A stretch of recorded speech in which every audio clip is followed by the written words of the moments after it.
Hay cosas que una nunca olvida, aunque pase toda la vida intentándolo. El olor a canela y clavo que impregnaba la casa de mi abuela Remedios en la colonia Doctores es uno de esos recuerdos que se adhieren a la piel como una mancha imposible de lavar. Era 1987. Yo tenía 11 años, y mis padres acababan de morir en un accidente en la carretera a Cuernavaca. Mi hermana Lucía tenía 14. Nos quedamos huérfanas un martes de octubre, y para el viernes ya estábamos viviendo en esa casa de 2 pisos con azulejos verdes en la fachada, donde las ventanas siempre parecían mirar con desconfianza a quien pasaba por la calle Doctor La Vista. La abuela Remedios nos recibió con los brazos abiertos y una sonrisa que no llegaba a sus ojos. Era una mujer de casi 70 años, delgada como un junco, con el cabello completamente blanco recogido siempre en un chongo apretado. Tenía las manos llenas de venas prominentes y manchas de la edad, manos que se movían constantemente, amasando, limpiando, preparando brebajes que decía eran para la salud. La casa olía perpetuamente a hierbas, romero, ruda, albahaca, y esa mezcla dulzona de canela con clavo que años después descubriría que usaba para disimular otros olores. Si estás viendo esto desde cualquier parte del mundo, por favor suscríbete al canal y déjanos un comentario diciéndonos desde dónde nos acompañas. Estas historias necesitan ser contadas, y tu apoyo hace que podamos seguir compartiendo estos testimonios que muchos preferirían mantener en silencio. Los primeros meses fueron extraños pero no alarmantes. La abuela era estricta con los horarios. Desayuno a las 7, comida a las 2, cena a las 8. Nos inscribió en la secundaria técnica número 28, a 3 cuadras de la casa, y nos prohibió hacer amigas. La gente de este barrio habla demasiado, decía. No necesitan saber nada de ustedes ni de esta familia. La colonia Doctores en aquellos años era un lugar denso, lleno de vecindades antiguas, talleres mecánicos, pequeños comercios y gente que llevaba generaciones viviendo en las mismas calles. Todo mundo se conocía, o al menos eso creían. Lucía fue la primera en menstruar bajo el techo de la abuela. Yo lo recuerdo porque fue un domingo de enero de 1988. Hacía un frío inusual para la Ciudad de México, y mi hermana bajó las escaleras con la cara pálida y los ojos rojos de haber llorado. La abuela estaba en la cocina, preparando atole de guayaba en una olla de barro enorme. Cuando Lucía le susurró lo que pasaba, vi cómo los ojos de la abuela Remedios brillaron con algo que en ese momento no supe identificar. Ahora sé que era avaricia. «Ay, mijita, qué bueno que me dices», respondió con una dulzura que no le conocía. «Ven, vamos arriba. Esto es algo entre mujeres». Las vi subir juntas las escaleras de madera que crujían con cada paso. Yo me quedé en la sala, hojeando un libro de texto, sin imaginar que en ese momento comenzaba algo que nos marcaría para siempre. Esa noche, Lucía apenas habló durante la cena. Tenía ojeras y comía sin ganas los frijoles refritos y las tortillas que la abuela había preparado. Cuando le pregunté qué pasaba, me miró con una expresión que no le había visto nunca. Era miedo mezclado con vergüenza. «Nada», murmuró, «solo cosas de mujeres». La abuela intervino rápidamente. «Déjala, Patricia. Tu hermana está pasando por cambios naturales. Ya te tocará a ti pronto». Y me tocó. 6 meses después, en julio de ese mismo año, desperté con el característico dolor en el vientre y las sábanas manchadas. El calor del verano había convertido la casa en un horno, y el aire estaba tan denso que costaba respirar. Bajé a la cocina donde la abuela ya estaba despierta, como siempre, preparando el desayuno.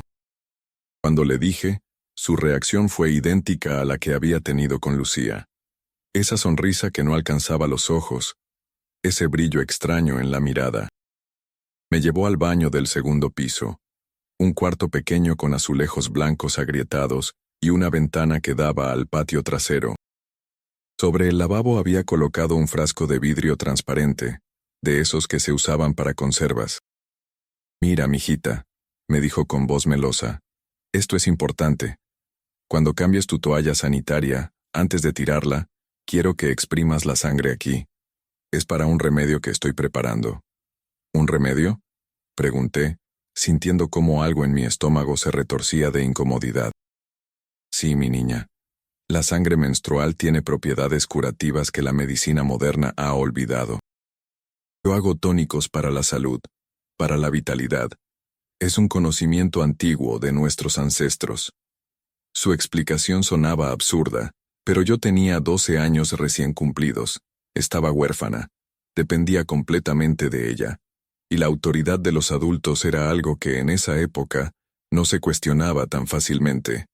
Durante las siguientes semanas, cada vez que menstruaba, cumplía con el ritual que la abuela había establecido.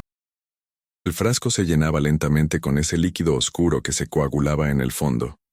Lucía hacía lo mismo. Lo descubrí cuando una tarde entré al baño y la vi inclinada sobre el lavabo, exprimiendo una toalla sanitaria sobre otro frasco idéntico al mío. Nos miramos en silencio. En sus ojos vi el mismo malestar que yo sentía, pero ninguna de las dos dijo nada. El miedo a contrariar a la abuela era más fuerte que nuestra incomodidad. La casa en la colonia Doctores tenía una distribución peculiar. En la planta baja estaban la sala, el comedor, la cocina y un baño pequeño. Arriba había 3 recámaras. La de la abuela, la que compartíamos Lucía y yo, y una tercera habitación que siempre permanecía cerrada con llave. «Es mi cuarto de trabajo», decía la abuela cuando le preguntábamos. «Ahí guardo mis hierbas medicinales, mis remedios. Es peligroso para ustedes entrar. Hay cosas que podrían intoxicarlas si no saben usarlas». Pero una noche de septiembre de 1988, no pude contener la curiosidad. La abuela había salido, algo que hacía cada 15 días más o menos, siempre los jueves por la noche. «Voy a casa de una amiga enferma», decía. «Regreso tarde. No me esperen despiertas». Esa noche en particular Lucía se había dormido temprano con dolor de cabeza. Yo me quedé despierta, escuchando los sonidos del barrio, los perros ladrando, el vendedor de camotes con su silbato característico, el ruido distante de los camiones en Avenida Cuauhtémoc. Me levanté de la cama con el corazón latiéndome fuerte. Sabía dónde guardaba la abuela las llaves, en una cajita de madera en su buró, junto a su rosario y una foto vieja de mi abuelo, muerto hacía más de 20 años. Entré a su habitación, que olía a naftalina y a ese perfume dulzón que usaba, algo barato comprado en el mercado de San Juan. La cajita no tenía seguro. Dentro había 3 llaves. La tercera abrió la puerta del cuarto prohibido. El olor me golpeó primero. Era una mezcla nauseabunda de hierbas podridas, algo metálico y ese aroma persistente a canela y clavo que ahora entendía cumplía una función específica. Encendí la luz, un foco desnudo que colgaba del techo, y lo que vi me dejó paralizada. La habitación era pequeña, sin ventanas, con las paredes pintadas de un rojo oscuro que en algunos lugares se había descascarado. Había una mesa en el centro, cubierta con un mantel negro, y sobre ella, docenas de frascos de vidrio de diferentes tamaños. Me acerqué temblando. Los frascos contenían líquidos de diversos colores. Rojos oscuros, marrones, algunos casi negros. Reconocí inmediatamente los frascos con nuestros nombres escritos en etiquetas blancas, con la caligrafía perfecta de la abuela. Lucía, julio 1988. Patricia, julio 1988. Lucía, agosto 1988. Había decenas de ellos, ordenados meticulosamente por fecha. Sentí que iba a vomitar. Pero eso no era lo peor. En un estante junto a la pared había cuadernos, libretas viejas con las pastas desgastadas. Tomé una, y la abrí con manos temblorosas. Era un diario escrito por la abuela, con fechas que se remontaban a 1975. La letra era la misma, prolija y apretada. Comencé a leer y las palabras se convirtieron en cuchillos que se clavaban en mi mente. Hoy Ernesto vino. Le preparé el tónico con la sangre de Margarita. Dice que nunca se ha sentido tan vigoroso, tan potente. Me prometió que dejaría a su esposa. Le pedí 200 pesos más. Margarita era mi madre. Seguí leyendo, incapaz de detenerme, aunque cada palabra era un veneno. Había nombres de hombres, docenas de ellos a lo largo de los años. Don Roberto, el dueño de la ferretería. Licenciado Campos, que trabajaba en el gobierno. Ingeniero Maldonado. La abuela les preparaba tónicos de virilidad usando la sangre menstrual de sus propias hijas. Y les cobraba. Los hombres llegaban de noche, tomaban las pócimas que ella preparaba mezclando la sangre con hierbas, alcohol y quién sabe qué más, y pagaban generosamente por algo que creían les daba poder, virilidad, suerte en los negocios. Mi madre y mis tías habían pasado por lo mismo que ahora pasábamos Lucía y yo. La abuela había convertido la menstruación de sus propias descendientes en un negocio macabro, en una fuente de ingresos basada en la superstición y el deseo de hombres desesperados por sentirse más jóvenes, más potentes. En el diario, la abuela documentaba todo con una frialdad aterradora. Cuánto cobraba, qué mezclas funcionaban mejor, qué clientes regresaban con más frecuencia. Escuché el sonido de la puerta principal abriéndose. La abuela había regresado antes de lo esperado. Cerré el cuaderno torpemente, apagué la luz y salí del cuarto, cerrando con llave justo cuando escuchaba sus pasos en las escaleras.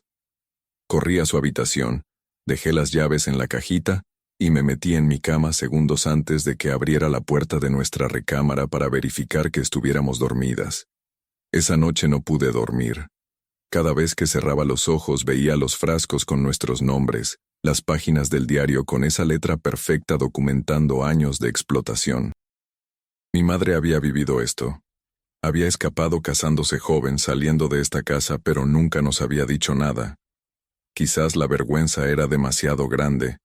Quizás pensó que la abuela había cambiado. O quizás simplemente no sabía cómo explicar algo tan retorcido, tan íntimo. A la mañana siguiente, en el desayuno, observé a la abuela Remedios con ojos nuevos. Ella servía el atole de avena con la misma sonrisa amable de siempre, preguntándonos por nuestras tareas escolares, recordándonos que debíamos portarnos bien. Pero yo ya sabía la verdad. Bajo esa fachada de abuela cariñosa, había una mujer capaz de cosificar a sus propias nietas, de convertir sus cuerpos en mercancía, de perpetuar un ciclo de abuso que había comenzado décadas atrás. Lucía me miraba extrañada. Yo apenas había tocado mi desayuno, y ella me conocía lo suficiente para saber que algo andaba mal. Pero no podía decirle nada ahí, no con la abuela presente.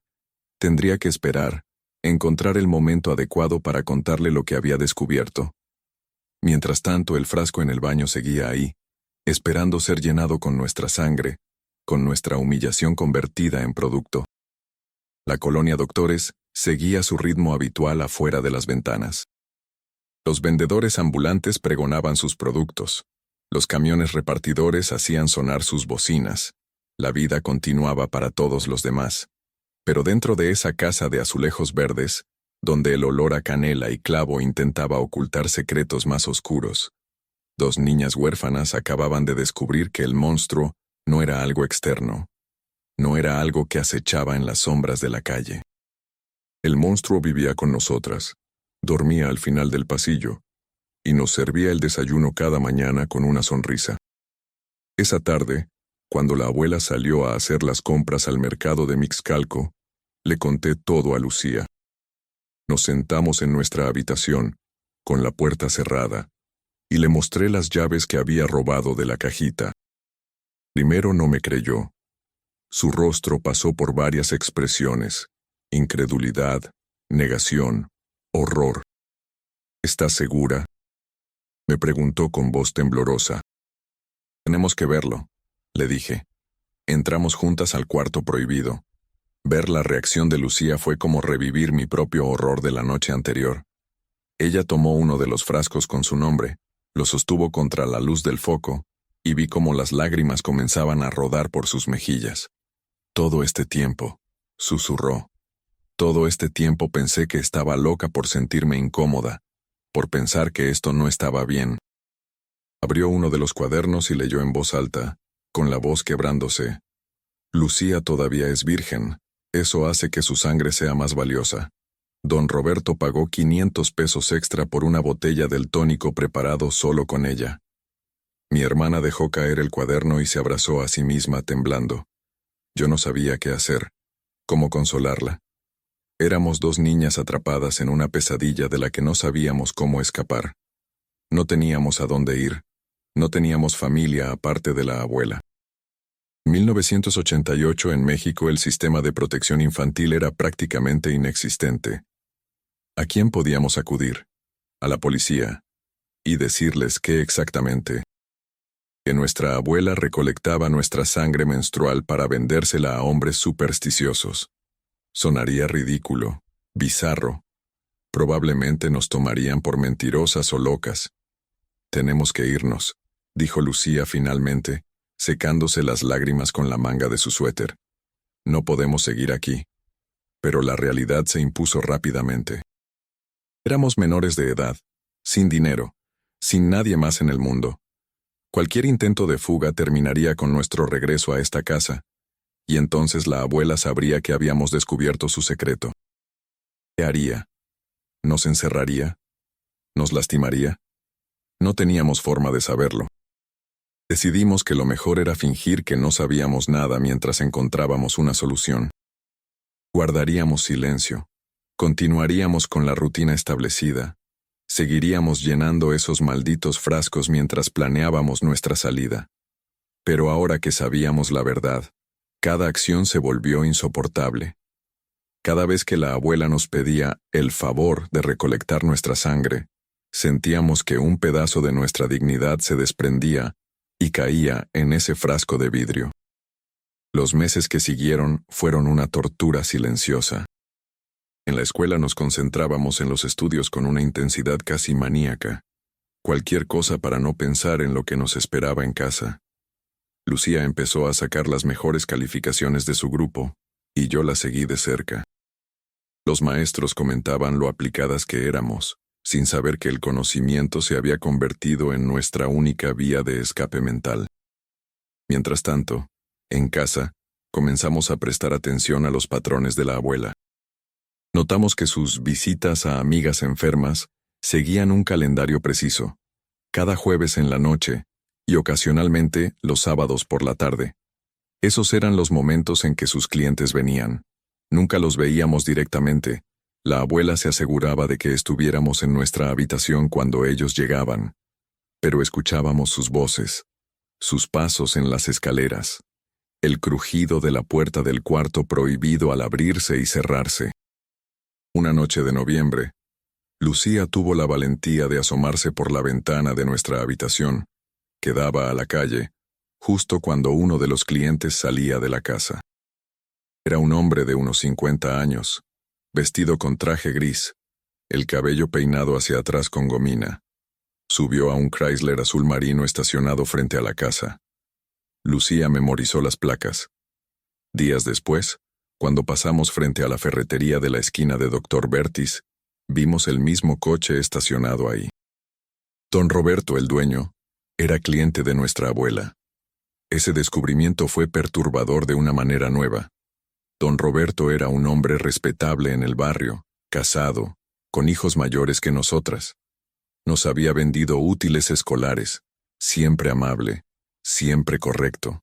Y él estaba bebiendo brebajes hechos con nuestra sangre, creyendo que eso le daría virilidad, potencia sexual. La hipocresía, la suciedad de todo aquello, se volvió aún más evidente. Comenzamos a ver a todos los hombres del barrio con sospecha. ¿Cuántos más eran clientes de la abuela? El panadero que nos saludaba cada mañana, el doctor de la clínica de la esquina, el profesor de matemáticas que siempre era tan atento con Lucía. La paranoia se instaló en nuestras mentes como un inquilino permanente. En diciembre de 1988, algo cambió. La abuela comenzó a recibir más visitas, más frecuentes, a horas más variadas. Su comportamiento se volvió errático. Algunas noches la escuchábamos hablar sola en su habitación, discutiendo con personas que no estaban ahí. Una mañana la encontramos en la cocina, descalza a pesar del frío, con el cabello suelto por primera vez desde que vivíamos con ella, murmurando sobre los espíritus que exigen tributo. Lucía y yo intercambiamos miradas preocupadas. Algo en la abuela se estaba desmoronando. Quizás era la edad. Quizás era la culpa acumulada de décadas de explotar a sus propias hijas y nietas. Quizás era algo más oscuro que no alcanzábamos a comprender. Pero la casa, que siempre había sido un lugar incómodo, comenzó a sentirse activamente peligrosa. Una tarde, mientras la abuela dormía su siesta, volvimos a entrar al cuarto prohibido. Los frascos habían aumentado en número. Ahora no solo contenían nuestra sangre, sino también mezclas preparadas, líquidos de colores extraños en botellas pequeñas, etiquetadas con nombres de hombres y fechas. El diario más reciente estaba abierto sobre la mesa. Lucía lo leyó en voz alta, su voz apenas un susurro. El licenciado Campos dice que su esposa sospecha. Tuve que triplicar la dosis. Necesito más sangre. Las niñas no producen suficiente. Debo encontrar otra fuente. Otra fuente, repetí, sintiendo cómo el miedo se enroscaba alrededor de mi garganta. ¿Qué significaba eso? ¿La abuela pensaba traer a más niñas a la casa? La idea era aterradora. Teníamos que hacer algo, pero ¿qué? Éramos impotentes contra una mujer que había perfeccionado este sistema durante décadas, que tenía clientes influyentes, dinero, conexiones. Esa noche, durante la cena, la abuela nos observó con una intensidad nueva. Sus ojos, que antes solo mostraban esa codicia disimulada, ahora tenían algo diferente. Sospecha. ¿Han estado entrando a lugares donde no deben? Preguntó de repente, su voz tranquila pero con un filo peligroso. Lucía y yo negamos con la cabeza, demasiado rápido, demasiado enfáticas. La abuela sonrió, pero no era una sonrisa amable. Bien, dijo, porque hay cosas en esta casa que las niñas curiosas no deberían ver. Cosas que podrían lastimarlas. El mensaje era claro. Sabía que habíamos estado husmeando, o al menos lo sospechaba. A partir de ese momento, la tensión en la casa se volvió casi insoportable. La abuela comenzó a mantener la llave del cuarto prohibido en su persona constantemente, colgada de una cadena que llevaba al cuello. Nos vigilaba con más atención. Nos hacía preguntas sobre nuestros movimientos, sobre nuestras conversaciones. El año 1989 llegó sin celebraciones. La abuela no festejó la Navidad ni el Año Nuevo, alegando que eran distracciones innecesarias. Lucía cumplió 15 años en enero, y en lugar de la tradicional fiesta de 15 años que debería haber tenido, pasamos el día encerradas en casa mientras la abuela recibía a uno de sus clientes. Ese día, mi hermana lloró en silencio en nuestra habitación, y yo no supe cómo consolarla. Le habían robado todo: sus padres, su adolescencia, su dignidad. Fue en febrero de ese año cuando conocimos a Elena. Era una vecina nueva que se había mudado a la casa de al lado, una mujer de unos 40 años, divorciada, que trabajaba como secretaria en una oficina del centro. Tenía una manera de hablar directa, sin rodeos, y desde el principio mostró interés por nosotras. ¿Cómo les va con su abuela? Nos preguntaba cuando nos veía salir a la escuela. Si alguna vez necesitan algo, tocan a mi puerta. Al principio fuimos cautelosas. Años viviendo con la abuela nos habían enseñado a no confiar en nadie. Pero Elena era persistente de una manera amable. Nos regalaba dulces, nos preguntaba por la escuela, y nunca intentó forzar nuestra confianza. Gradualmente, comenzamos a bajar la guardia. Un sábado de marzo, cuando la abuela salió a hacer sus compras, Elena nos invitó a su casa para tomar chocolate caliente. Su casa era completamente diferente a la nuestra, luminosa, con fotos en las paredes, plantas en las ventanas, libros por todas partes. Olía a limpio, a normal. Nos sentamos en su cocina y por primera vez en meses nos sentimos seguras. No planeábamos contarle nada, pero cuando Elena preguntó con genuina preocupación, ¿están bien, niñas? Las veo siempre tan serias, tan asustadas. Algo en Lucía se rompió. Comenzó a llorar, y entre sollozos, comenzó a contar. Le contó todo: los frascos, la sangre menstrual, el diario, los clientes que venían de noche. Yo añadí detalles, mostrándole las fechas, explicándole cómo funcionaba el sistema. Elena nos escuchó en silencio, su rostro pasando por expresiones de incredulidad, horror y, finalmente, determinación. Cuando terminamos de hablar, ella tomó nuestras manos entre las suyas. «Esto tiene que terminar», dijo. «Lo que su abuela está haciendo no solo es repugnante, es abuso, y vamos a detenerlo». Por primera vez desde que descubrimos la verdad, sentimos esperanza. Elena no nos juzgó, no nos hizo sentir culpables o sucias. Nos creyó. Y más importante aún, tenía un plan. «Necesitamos evidencia», explicó. «Documentación, fotografías. Y necesitamos contactar a las autoridades correctas, no la policía local. Conociendo este barrio, probablemente algunos de los oficiales son clientes de su abuela. Tenemos que ir más arriba». Durante las siguientes semanas, Elena se convirtió en nuestra aliada secreta. Nos consiguió una cámara pequeña, de esas desechables que se revelaban en las farmacias. Con su ayuda, planeamos cómo obtener evidencia fotográfica del cuarto prohibido sin que la abuela lo supiera. Fue arriesgado, aterradoramente arriesgado, pero era nuestra única oportunidad. El plan se ejecutó un jueves de abril. La abuela tenía programada una de sus salidas nocturnas. Elena se ofreció a distraerla si regresaba temprano, tocando a la puerta con alguna excusa sobre un problema de plomería. Lucía y yo esperamos hasta que la abuela salió, y entonces actuamos rápidamente. Yo había logrado robar la llave nuevamente mientras la abuela se bañaba, haciendo una impresión rápida en un pedazo de jabón, tal como había visto en una película. Elena nos había conseguido que le hicieran una copia en una cerrajería del centro. Entramos al cuarto prohibido con la cámara. Fotografiamos los frascos con nuestros nombres, las etiquetas con fechas, el diario abierto en páginas específicamente comprometedoras.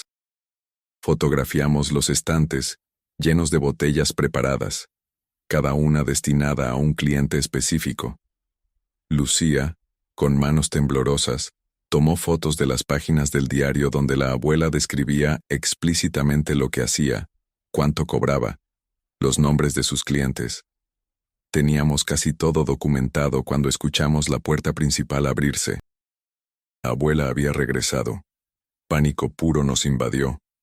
Apagamos la luz, salimos del cuarto, cerramos con llave. No hubo tiempo de devolver la llave a su escondite original. Lucía la metió en su bolsillo mientras bajábamos las escaleras corriendo, fingiendo que habíamos estado en nuestra habitación todo el tiempo.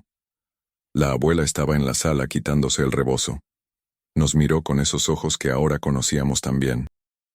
«¿Qué hacían?», preguntó.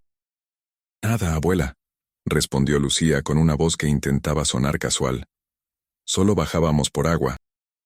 La abuela asintió lentamente, pero su mirada se detuvo en el bolsillo de Lucía, donde la forma de la llave era visible a través de la tela.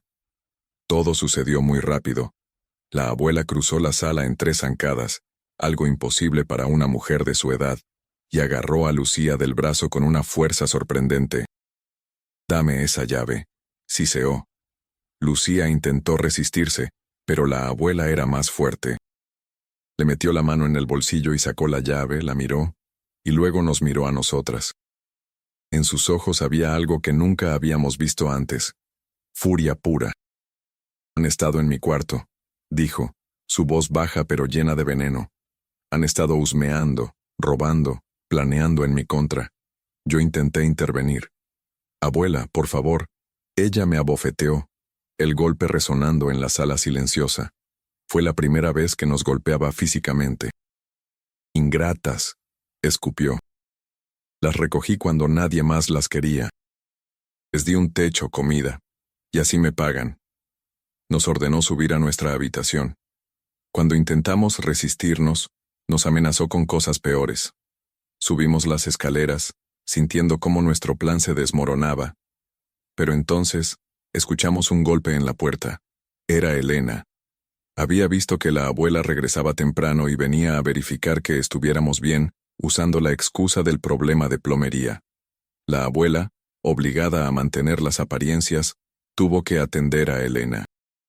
Mientras ellas hablaban abajo, Lucía y yo nos dimos cuenta de que todavía teníamos la cámara. Las fotos estaban tomadas. Solo necesitábamos que el rollo fuera revelado.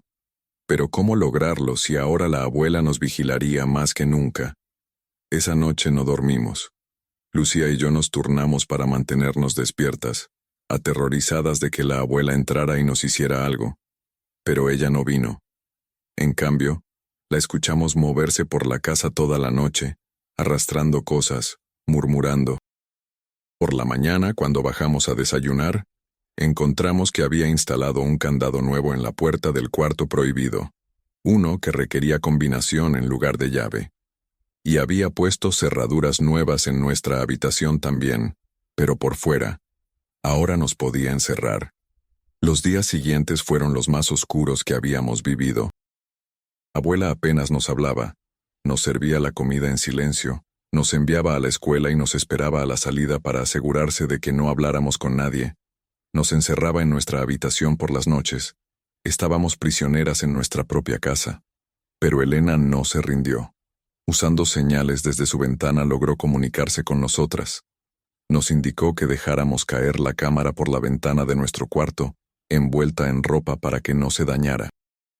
Lo hicimos una noche cuando la abuela estaba en su cuarto. Elena recogió la cámara y la llevó a revelar. Días después, nos mostró las fotos a través de la ventana. La evidencia estaba ahí, clara e innegable. Elena contactó a una trabajadora social que conocía, alguien fuera del sistema local, alguien que no podía ser influenciado por los clientes de la abuela.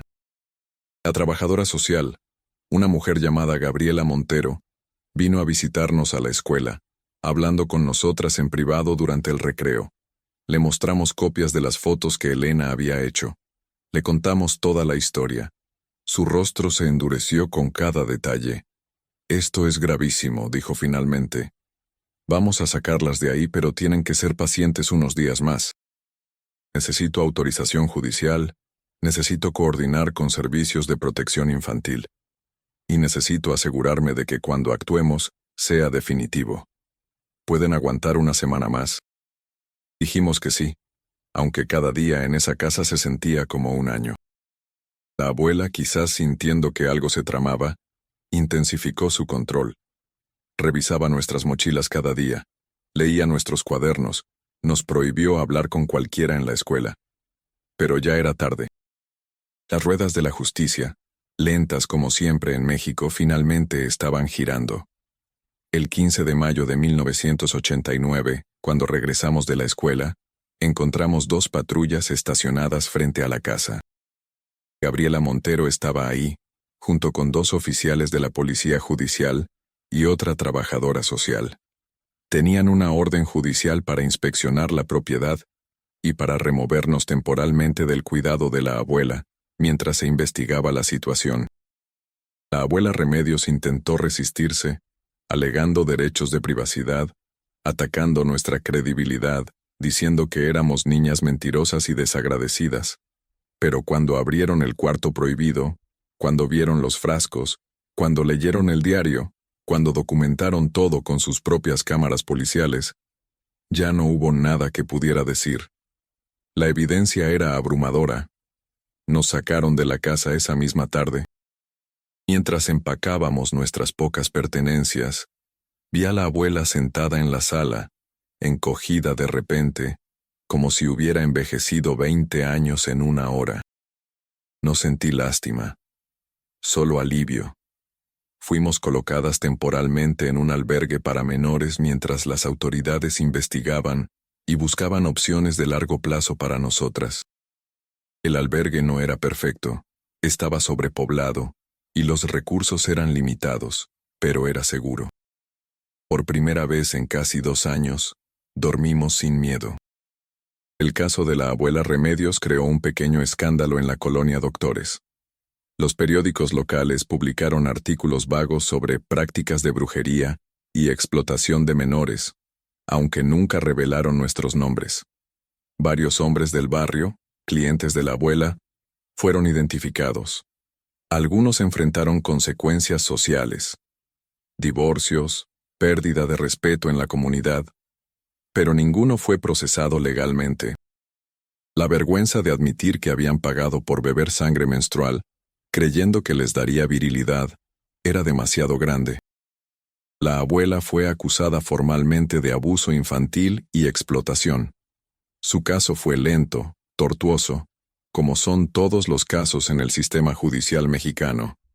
Pasaron años antes de que hubiera una resolución. Mientras tanto, Lucía y yo fuimos eventualmente adoptadas por una tía lejana que vivía en Guadalajara, una mujer que nunca supimos que existía, pero que, al enterarse de nuestra situación, se ofreció a acogernos. Nuestra vida en Guadalajara fue diferente. Normal, podría decirse. Fuimos a la escuela, hicimos amigas, vivimos como adolescentes normales. Pero las cicatrices de lo vivido nunca desaparecieron completamente. Lucía desarrolló problemas con su período menstrual, no físicos sino psicológicos. Cada mes era un recordatorio traumático. Yo desarrollé problemas de confianza que me afectaron en todas mis relaciones posteriores. La abuela Remedios fue finalmente condenada en 1992 a 8 años de prisión. Salió en 1998 por buena conducta y edad avanzada. Murió en el año 2000, sola en un asilo de ancianos, sin que ninguna de sus hijas o nietas fuera a despedirse. Cuando me enteré de su muerte, no sentí nada. Ni alivio, ni tristeza, ni cierre, solo un vacío. Elena, nuestra vecina que nos salvó, se convirtió en una amiga de por vida. Aunque nos mudamos a Guadalajara, mantuvimos contacto con ella durante años. Nos visitaba, nos escribía cartas, se aseguraba de que estuviéramos bien. Ella fue la primera en enseñarnos que no todos los adultos son peligrosos, que algunas personas realmente se preocupan por los demás sin esperar nada a cambio. Ahora, décadas después, Lucía es terapeuta especializada en trauma infantil. Yo soy trabajadora social. Ambas dedicamos nuestras vidas a ayudar a niños en situaciones de abuso. Nuestra experiencia, por horrible que haya sido, nos dio propósito. Sabemos cómo se siente estar atrapada, impotente, explotada. Y usamos ese conocimiento para asegurarnos de que otros niños no tengan que sentir lo mismo. La casa de azulejos verdes en la colonia Doctores ya no existe. Fue demolida en 2010 para construir un edificio de departamentos. A veces, cuando voy a la Ciudad de México por trabajo, paso por esa calle. Miro el edificio nuevo, moderno, impersonal, y me cuesta creer que ahí alguna vez estuvo la casa del horror. Los nuevos residentes no saben qué sucedió en ese terreno, y probablemente es mejor así. Hay quienes dicen que el mal es algo sobrenatural, algo que viene de fuera. Pero yo aprendí temprano que el mal más aterrador es completamente humano. Es una abuela que ve a sus nietas no como personas sino como recursos. Son hombres dispuestos a pagar por supersticiones repugnantes. Es una sociedad que prefiere mirar hacia otro lado cuando la verdad es incómoda. Esta es mi historia. Es la historia de Lucía. Y es, tristemente, la historia de mi madre y mis tías antes que nosotras. Es una historia sobre cómo el abuso puede perpetuarse a través de generaciones cuando se mantiene en silencio, cuando se envuelve en secreto y vergüenza. Es una historia sobre cómo la explotación puede disfrazarse de tradición, de conocimiento ancestral, de remedios de la abuela. Pero también es una historia sobre resistencia, sobre dos niñas que se negaron a aceptar que esto fuera normal, que buscaron ayuda, que tuvieron el coraje de hablar. Es una historia sobre Elena, una vecina que pudo haber ignorado las señales pero decidió involucrarse. Es una historia sobre Gabriela Montero, una trabajadora social que hizo su trabajo con diligencia y compasión. Si algo he aprendido de todo esto, es que el silencio protege a los abusadores. Cada vez que alguien ve algo extraño, algo que no está bien, y decide que no es su problema. El abuso continúa. Cada vez que una víctima habla y no se le cree, el ciclo se perpetúa. Cada vez que la sociedad decide que ciertos temas son demasiado incómodos para discutir, se condena a más víctimas al silencio. La sangre menstrual que la abuela Remedios recolectaba no tenía poderes mágicos. No daba virilidad ni suerte. Era solo sangre, fluido corporal normal de cuerpos de niñas que deberían haber sido protegidas, no explotadas. Pero para ella era dinero, para sus clientes era ilusión, desesperación masculina por sentirse potentes. Para nosotras era violación de nuestra intimidad, de nuestra autonomía corporal, de nuestra humanidad. Cuando la gente pregunta si creo en lo sobrenatural después de todo lo que viví, mi respuesta es siempre la misma. No necesito creer en fantasmas o demonios. He visto de lo que son capaces los seres humanos reales cuando la codicia, la superstición y el desprecio por otros se combinan. Eso es más aterrador que cualquier historia de terror. La colonia Doctores de 1987 a 1992 ya no existe tal como la conocí. La Ciudad de México ha cambiado, el barrio se ha transformado, pero sé que en algún lugar, ahora mismo, hay niñas viviendo situaciones similares. Quizás no exactamente lo mismo, pero variaciones del mismo tema. Abuso disfrazado de normalidad, explotación envuelta en tradición, autoridad usada para dañar en lugar de proteger. Por eso cuento esta historia. No para revivir el trauma, sino para que otros sepan que no están solos. Para que los adultos sepan reconocer las señales. Para que la sociedad entienda que el abuso rara vez es obvio. Que los monstruos no tienen cuernos ni colmillos. Que a veces tienen el rostro de una abuela amable que huele a canela y clavo. Lucía y yo sobrevivimos. Pero sobrevivir no es lo mismo que no haber sido dañadas. Cargamos con esas experiencias cada día. En terapia, en nuestras relaciones, en cómo criamos a nuestros propios hijos. La diferencia es que nos negamos a dejar que eso nos defina completamente. Usamos el dolor como combustible para hacer el bien. Si estás leyendo esto y algo resuena contigo, si reconoces patrones de tu propia vida, por favor busca ayuda. Habla con alguien. El secreto es el mejor amigo del abusador. La luz, la verdad, la exposición son sus peores enemigos. Y si eres alguien que ve señales de abuso en un niño que conoces, no mires hacia otro lado. Sé como Elena. Involúcrate. Puede que salves una vida. Puede que rompas un ciclo que ha durado generaciones. La casa de azulejos verdes ya no existe, pero su lección permanece. El horror real no necesita elementos sobrenaturales. Solo necesita personas dispuestas a dañar a otras por beneficio personal, y una sociedad dispuesta a no ver. Mientras eso exista, las historias como la mía seguirán sucediendo. Pero también existirán las Elenas, las Gabrielas, las niñas valientes que dicen basta. Y al final, son ellas quienes ganan. Toma tiempo, duele, deja cicatrices, pero ganan. Esta es nuestra historia. La compartimos no para buscar lástima, sino para inspirar acción, para recordar que el cambio es posible, que el abuso puede detenerse, que las víctimas pueden convertirse en sobrevivientes y luego en defensoras. La abuela Remedios perdió al final. Su negocio macabro fue expuesto. Sus clientes fueron humillados. Y sus nietas, a quienes intentó explotar, crecieron para dedicar sus vidas a deshacer el tipo de daño que ella causó. Esa es la verdadera victoria. Los años que siguieron a nuestra salida de la casa de la abuela Remedios fueron un proceso lento de reconstrucción. Nuestra tía Magdalena, quien nos adoptó en Guadalajara, era una mujer completamente diferente a la abuela. Trabajaba como enfermera en el Hospital Civil, vivía en una casa modesta pero luminosa en la colonia americana, y desde el primer día nos dejó claro que en su hogar había reglas, pero también respeto y amor. Lo primero que hizo fue llevarnos a terapia. En 1989, en México, la salud mental todavía era un tema tabú, especialmente para las clases trabajadoras.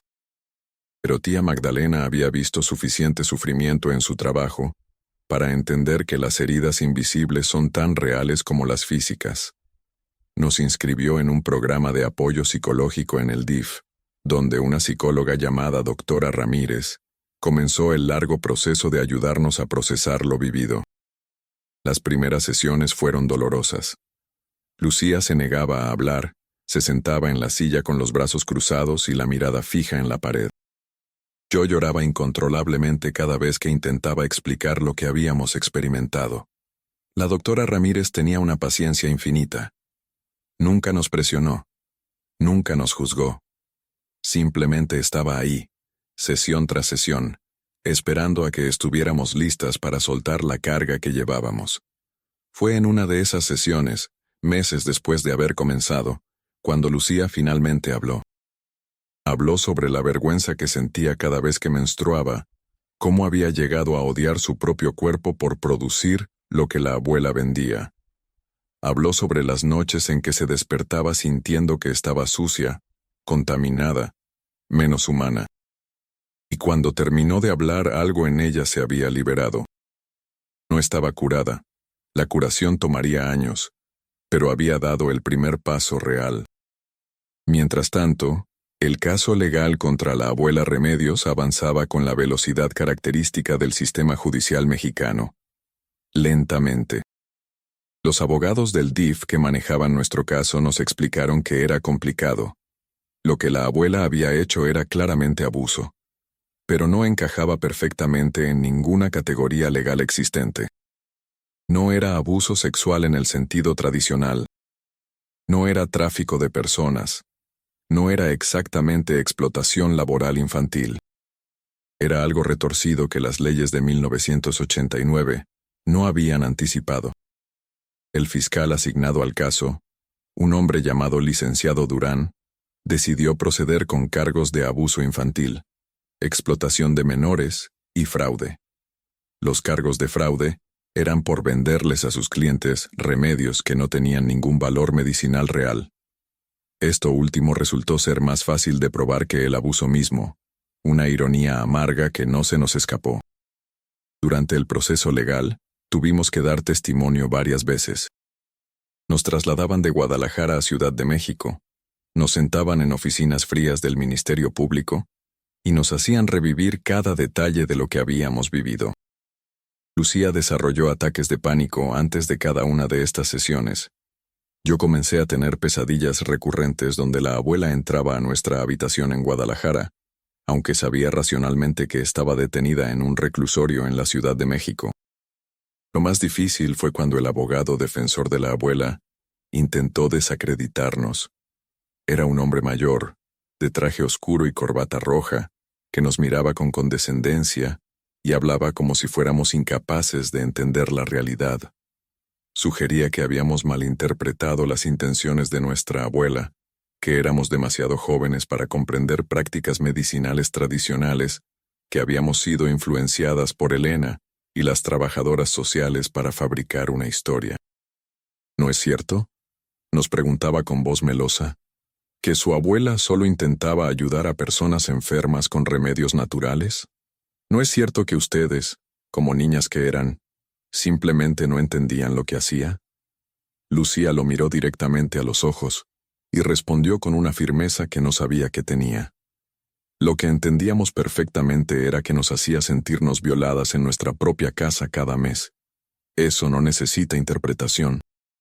El juicio atrajo algo de atención mediática, aunque los periódicos trataron el caso con una mezcla de sensacionalismo y pudor. Los titulares hablaban de brujería en la colonia Doctores y remedios de sangre, pero evitaban los detalles más perturbadores. Algunos columnistas escribieron piezas opinando sobre la persistencia de supersticiones en la ciudad moderna, completamente ajenos al verdadero horror de lo que había sucedido.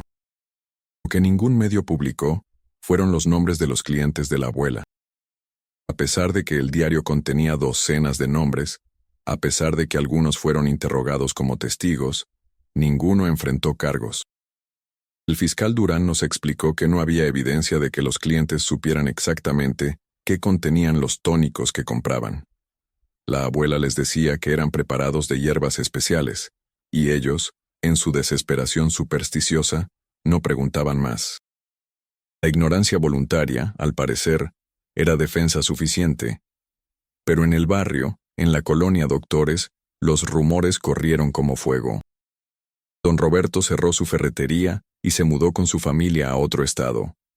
El licenciado Campos perdió su puesto en el gobierno después de que su esposa lo abandonara públicamente. Otros clientes enfrentaron consecuencias sociales similares. La comunidad puede ser cruel cuando se trata de escándalos sexuales, incluso cuando las verdaderas víctimas éramos nosotras. En 1990, cuando tenía 14 años, comencé a escribir sobre lo que habíamos vivido. No era terapia formal, solo un cuaderno donde volcaba mis pensamientos. Escribía sobre el olor a canela y clavo que todavía me provocaba náuseas. Escribía sobre los frascos de vidrio que veía en mis sueños. Escribía sobre la culpa que sentía por no haber protegido mejor a Lucía, aunque la doctora Ramírez me repetía una y otra vez que yo también era una víctima, que no tenía por qué cargar con esa responsabilidad. Lucía encontró su forma de procesar el trauma de manera diferente. Se sumergió en los estudios con una intensidad casi obsesiva. Leía todo lo que caía en sus manos sobre psicología, sobre trauma, sobre abuso infantil. Quiero entender, me decía. Quiero entender cómo alguien puede hacerle eso a su propia familia. Con el tiempo, esa búsqueda de comprensión se convertiría en su carrera profesional. Tía Magdalena nos apoyó en todo. Trabajaba turnos dobles en el hospital para pagarnos la terapia privada cuando las sesiones del DIF ya no fueron suficientes. Nos acompañaba a cada audiencia del juicio, sentándose entre nosotras y apretando nuestras manos cuando los testimonios se volvían demasiado difíciles. Nunca nos hizo sentir como una carga, aunque sabíamos que nuestra llegada había cambiado completamente su vida de soltera tranquila. Una noche, meses después de que comenzamos a vivir con ella, le pregunté por qué lo hacía. ¿Por qué había aceptado adoptarnos cuando apenas nos conocía? Ella estaba preparando la cena, picando cebollas para unos frijoles, y se detuvo un momento antes de responder. Porque soy hermana de tu madre, dijo finalmente. Y porque cuando éramos niñas tu abuela también nos usó. A mí, a tu madre, a tus otras tías. Solo que en mi caso logré escapar antes. Tu madre también escapó, casándose joven con tu padre. Pero otras no tuvieron esa suerte. Esa revelación fue como un golpe en el estómago. No era solo mi madre y mis tías inmediatas.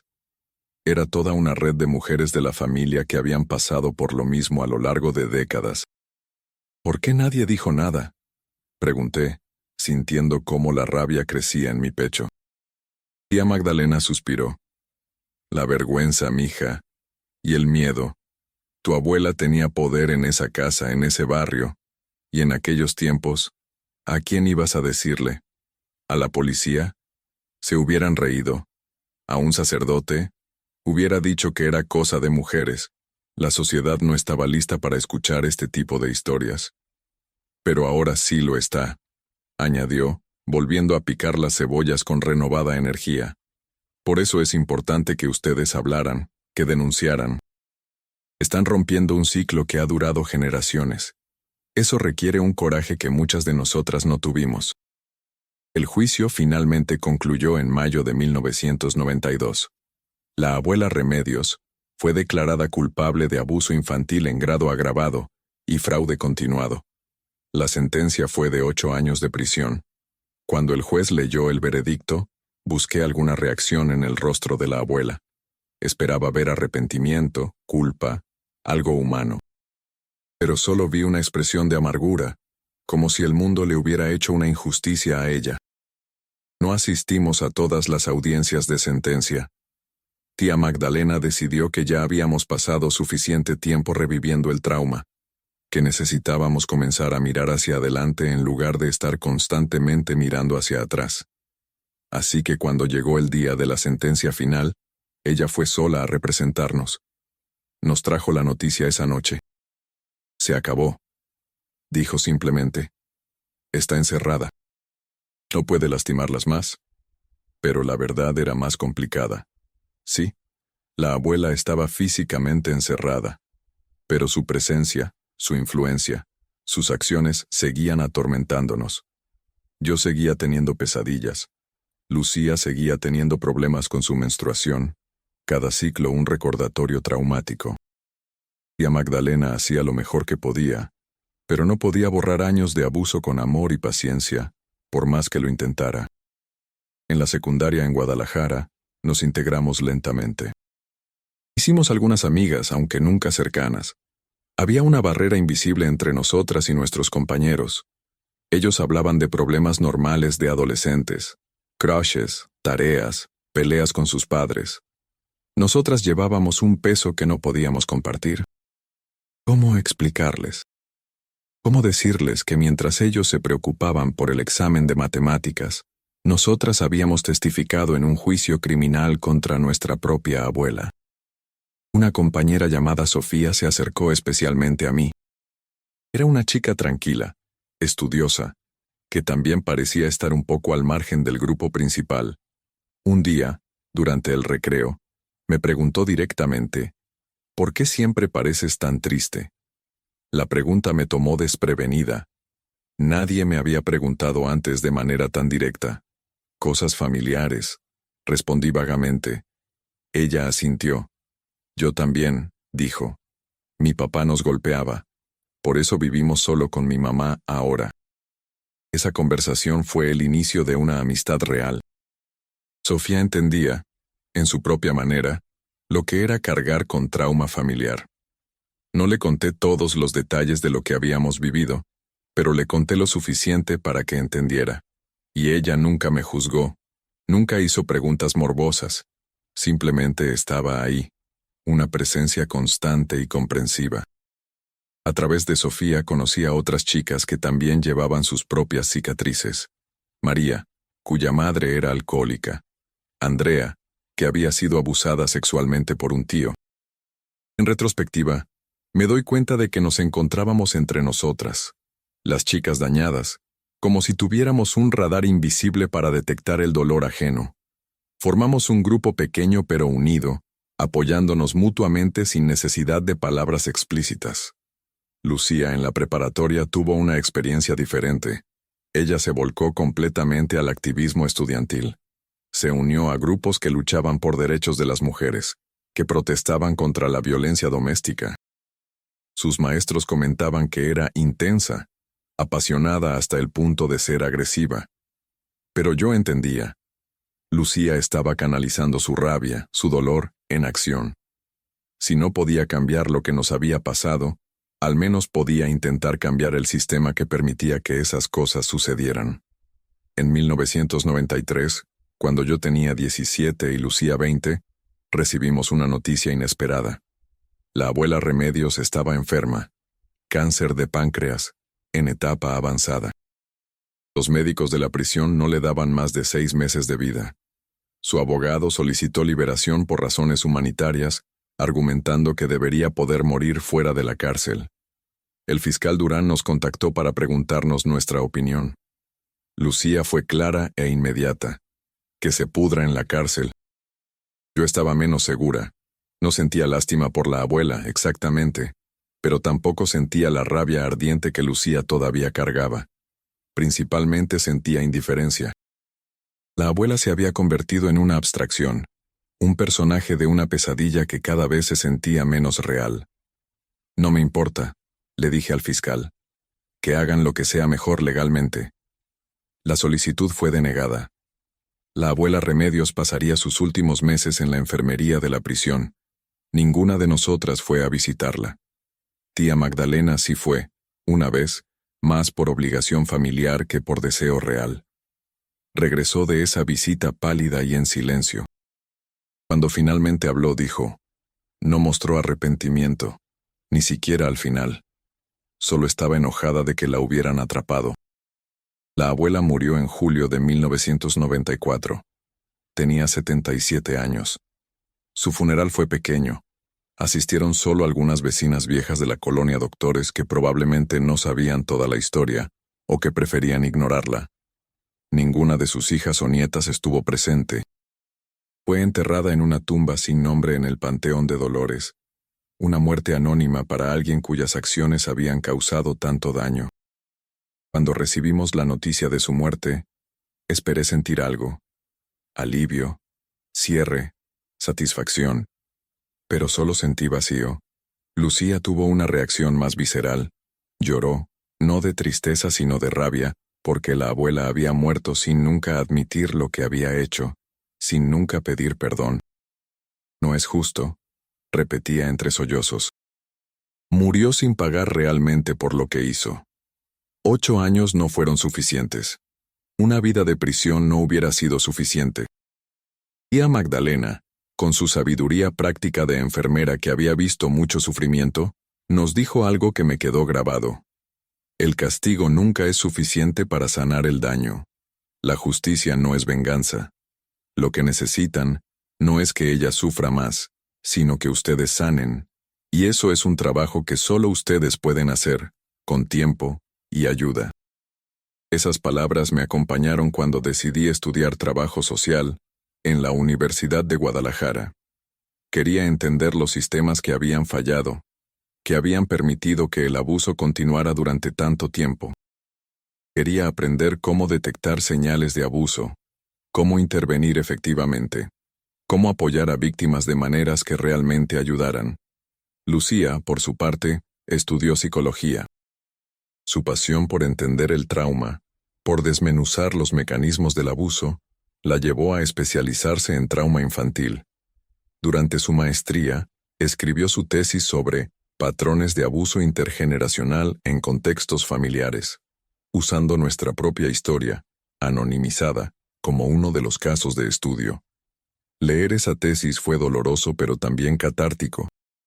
Ver nuestras experiencias analizadas académicamente, convertidas en datos y patrones, le dio una estructura, un sentido que el caos del trauma puro no tenía. En 1998, 4 años después de la muerte de la abuela, decidí regresar a la colonia Doctores por primera vez. No fue una decisión tomada a la ligera.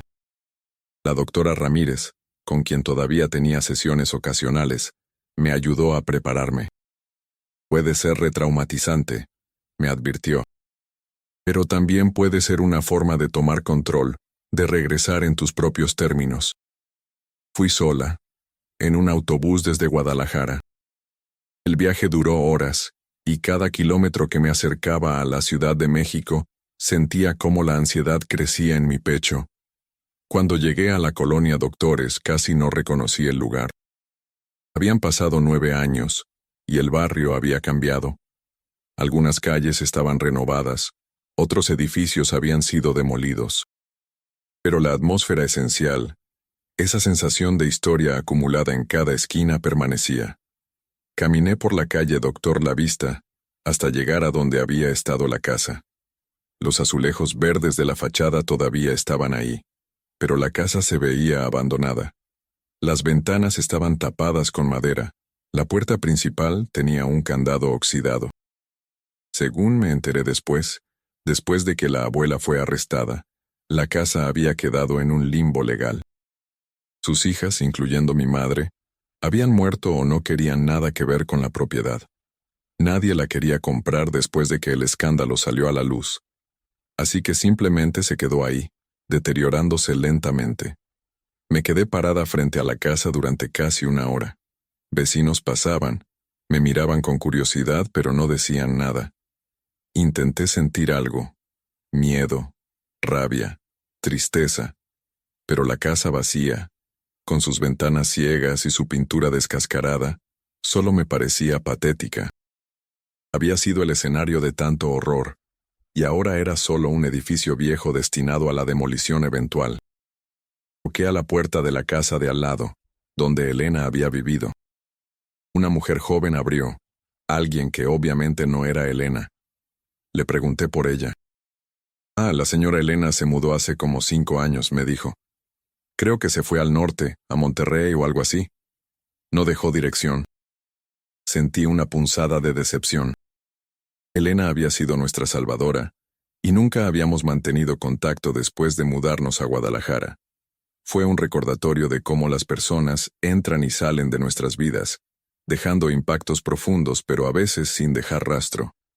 Caminé por el barrio durante el resto de la tarde. Pasé frente a la secundaria donde habíamos estudiado brevemente, ahora renovada con pintura fresca. Entré a una fonda y comí unos tacos, escuchando las conversaciones mundanas de otros comensales. La vida continuaba en la colonia Doctores, indiferente a los horrores que habían ocurrido en una de sus casas. Antes de irme, regresé una última vez frente a la casa de azulejos verdes. Esta vez hablé en voz alta, algo que nunca había hecho antes. «Ya no me das miedo», le dije a la casa, a los recuerdos, a la sombra de la abuela Remedios. «Ya no tienes poder sobre mí». No sé si lo creía completamente en ese momento, pero decirlo en voz alta se sintió como un acto de desafío, de reclamación. El viaje de regreso a Guadalajara fue más ligero. No me había curado milagrosamente, pero algo había cambiado. Había enfrentado el lugar físico de mi trauma, y había sobrevivido.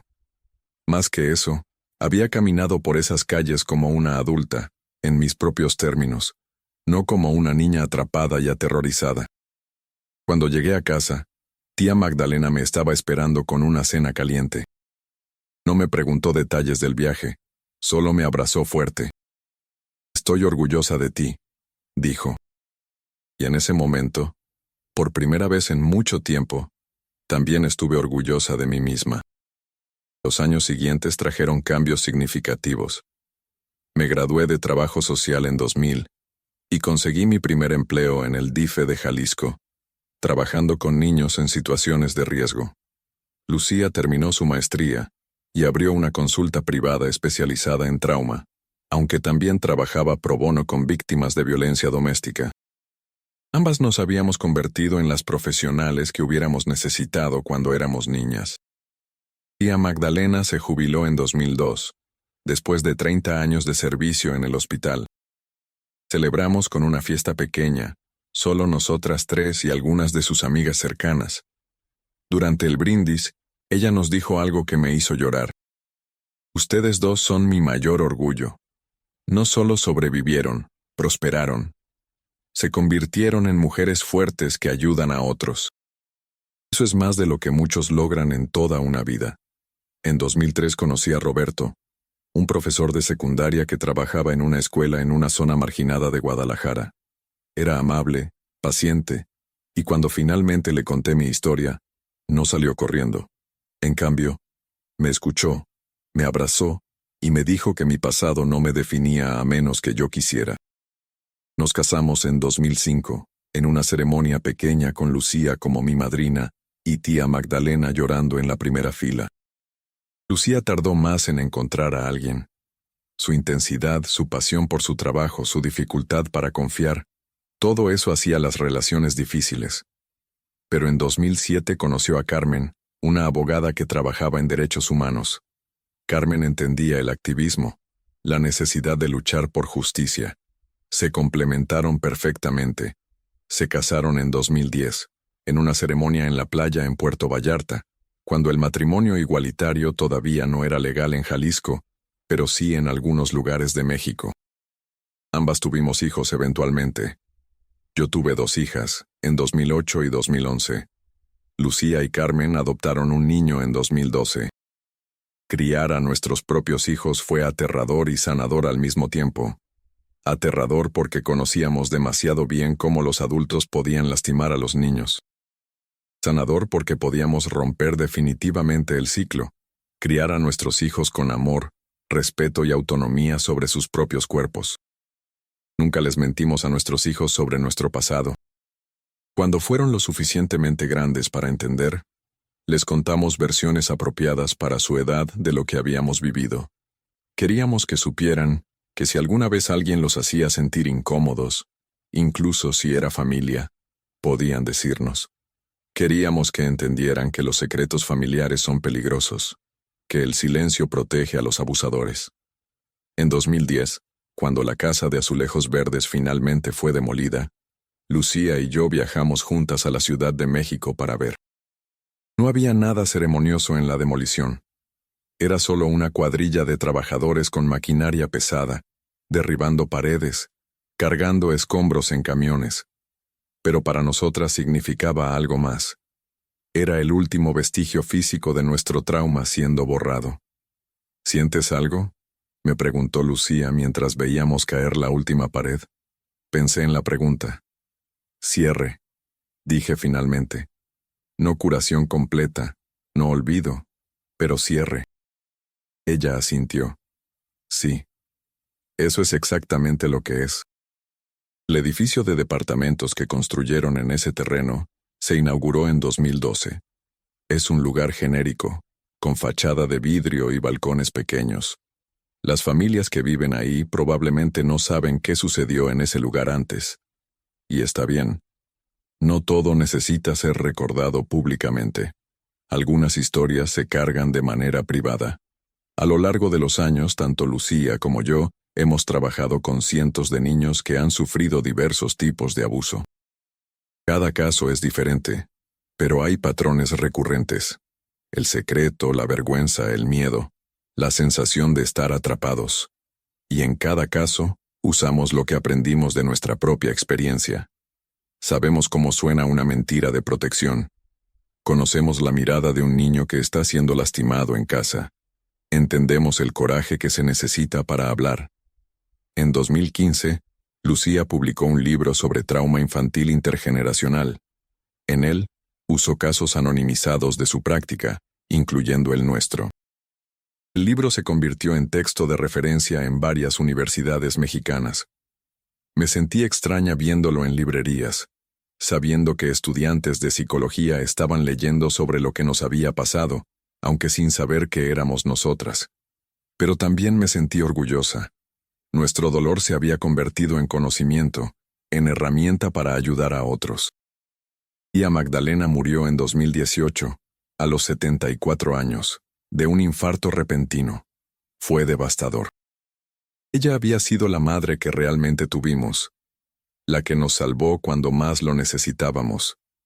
En su funeral, Lucía y yo hablamos sobre cómo ella había roto el patrón de la familia, cómo había elegido sanar en lugar de perpetuar daño.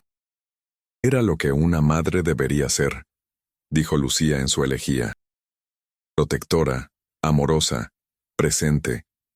Nos enseñó que la familia no es solo sangre, es elección y acción. Después de su muerte, Lucía y yo nos volvimos aún más cercanas. Nos habíamos apoyado mutuamente toda la vida, pero ahora éramos todo lo que quedaba de nuestra familia original.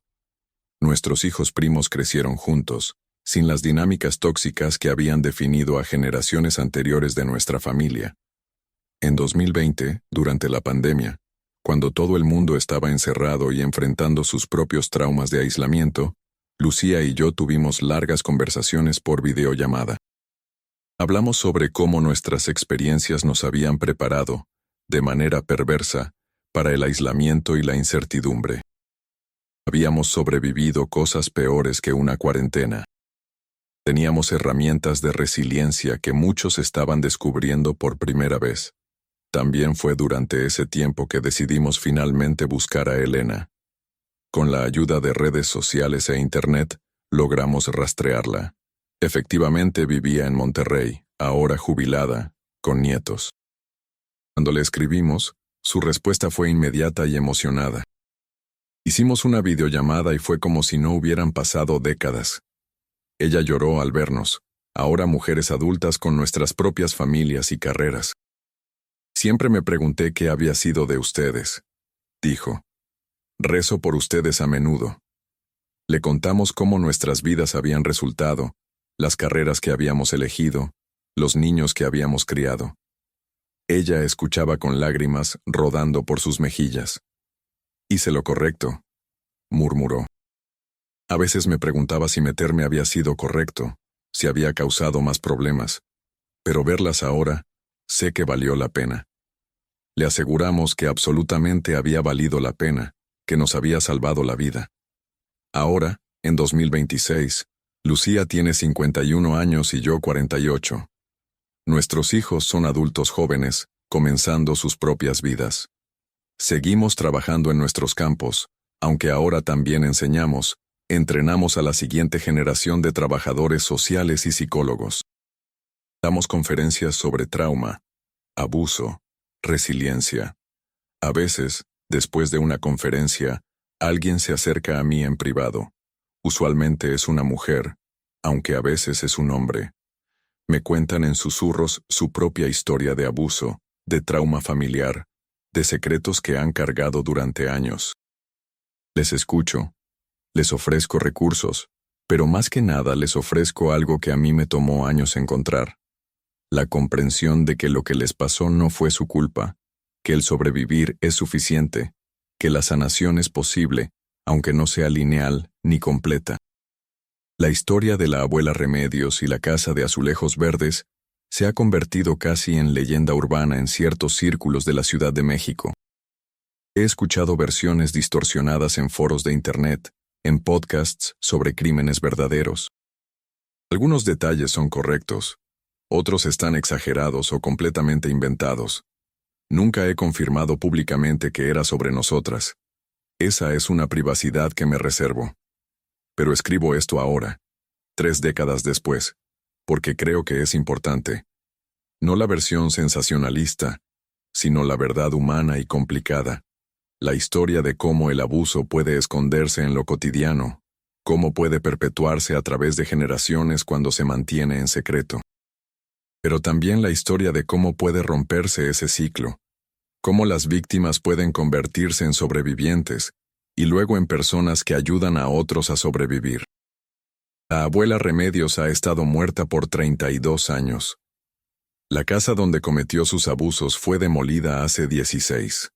La mayoría de sus clientes probablemente también están muertos, o son ancianos que tal vez ni siquiera recuerdan. Pero las consecuencias de sus acciones siguen reverberando.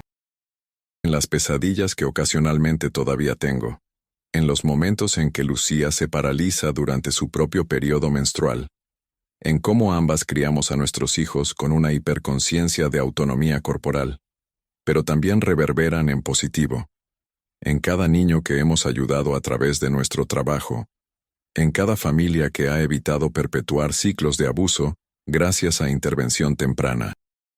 En nuestros propios hijos, que crecen sabiendo que su voz importa, que su cuerpo les pertenece solo a ellos, que el amor no viene con condiciones de silencio. Si la abuela Remedios hubiera vivido para ver en qué nos convertimos, ¿habría sentido arrepentimiento? Probablemente no. Personas como ella rara vez tienen esa capacidad de introspección. Pero no importa. No vivimos nuestras vidas para probarle nada a ella. Vivimos para nosotras mismas, para nuestras familias, para los niños que podemos ayudar. El horror de nuestra historia no está en elementos sobrenaturales. No hay fantasmas literales. No hay maldiciones que se puedan romper con rituales. El horror está en la banalidad del mal, en cómo una abuela puede preparar el desayuno mientras planea cómo explotar a sus nietas. Está en los hombres que pagaban por supersticiones repugnantes sin cuestionar la fuente. Está en una sociedad que durante décadas miró hacia otro lado porque era más cómodo no ver. Pero la esperanza de nuestra historia está en la resiliencia humana, en la capacidad de sanar incluso cuando la curación no es completa. Está en personas como Elena, tía Magdalena, la doctora Ramírez, Gabriela Montero, que intervinieron cuando importaba. Está en 2 niñas que se negaron a aceptar que su abuso era normal o inevitable. A veces me pregunto qué habría pasado si nunca hubiéramos descubierto la verdad sobre los frascos, sobre el negocio de la abuela. Probablemente habríamos seguido años más en esa situación, hasta que fuéramos lo suficientemente grandes para escapar como lo hizo mi madre. Quizás entonces habríamos llevado esos secretos en silencio, perpetuando la vergüenza a otra generación. La curiosidad que me llevó a entrar a ese cuarto prohibido, tan arriesgada y peligrosa en ese momento, terminó siendo nuestra salvación. Esta es la última lección que he aprendido de todo esto. El silencio nunca protege a las víctimas, solo a los abusadores. Cada vez que alguien ve algo sospechoso y decide no involucrarse, cada vez que una víctima habla y no se le cree, Cada vez que la sociedad decide que ciertos temas son demasiado incómodos para discutir, se le da poder al abuso. Por eso hablo. Por eso Lucía habla. Por eso escribimos, enseñamos, intervenimos. No porque disfrutemos revivir nuestro trauma, sino porque entendemos que nuestra historia, por dolorosa que sea, puede salvar a otros del mismo destino. La casa de azulejos verdes ya no existe. La abuela Remedios está muerta y olvidada excepto por aquellos a quienes lastimó.